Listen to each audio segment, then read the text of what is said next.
Good morning students. कक्षा पंचम, विषय हिंदी, पाठ 2, पंच परमेश्वर। आपने अब तक ये कहानी पढ़ी। आज हम इसके प्रश्न उत्तर समझेंगे। इस कहानी के लेखक मुंशी प्रेमचंद जी हैं, जैसा कि आपको पता ही है। चलते हैं इसके प्रश्न उत्तर।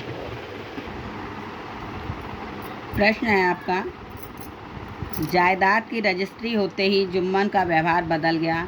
इससे जुम्मन के स्वभाव की क्या विशेषता प्रकट होती है? तो आप इसका उत्तर कॉपी पर लिखेंगे। इस तरह से देखिए, जैसे ये है, तो इसका उत्तर आप लिखेंगे, जायदाद की रजिस्ट्री के बाद जुम्मन ने खाला की परवाह करना छोड़ दिया।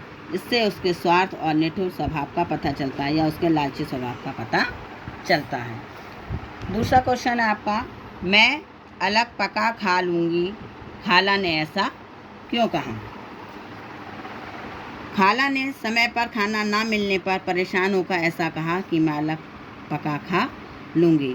और इसका आंसर आप इस तरह भी लिख सकते हैं, जैसा कि आपके देखिए किताब में ये है कि उनकी पत्नी, जुम्मन की जो पत्नी करीमन थी, वो रोटियों के साथ साथ उसे कड़वी बातें भी सुनाने लगी थी। इससे परेशान होकर उन्होंने कहा कि मैं अलग खा पका लूँगी। और जो मैंने अभी आपको बताया वो भी सही है, क्योंकि देखिए उन्होंने कहा था मुझे पेट की ना रोटी मिलती है ना तन का कपड़ा मिलता है। तो आपको जो भी सही लगे आप याद कर सकते हैं, लिख सकते हैं, दोनों ही आंसर ठीक है। अब है, जुम्मन ने खाला को रोटी कपड़ा देना क्यों कबूल किया था?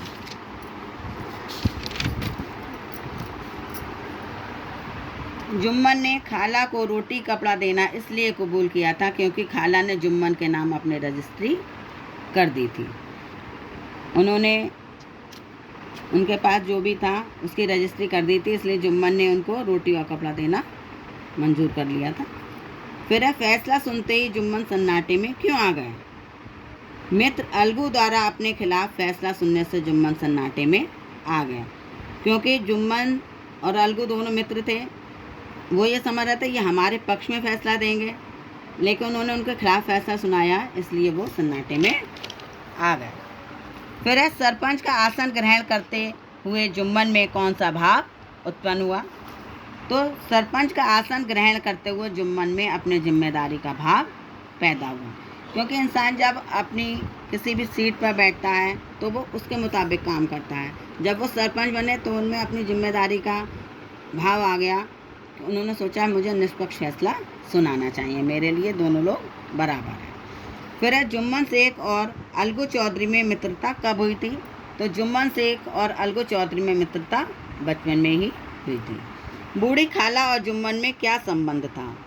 तो बूढ़ी खाला जुम्मन की दूर की मौसी थी, क्योंकि खाला को मौसी कहते हैं, तो उनका कोई निकट संबंधी तो था नहीं, तो वो उनकी मौसी थे, अर्थात मौसी और भांजे का संबंध था। बूढ़ी खाला और जुम्मन में मौसी और भांजे का संबंध था।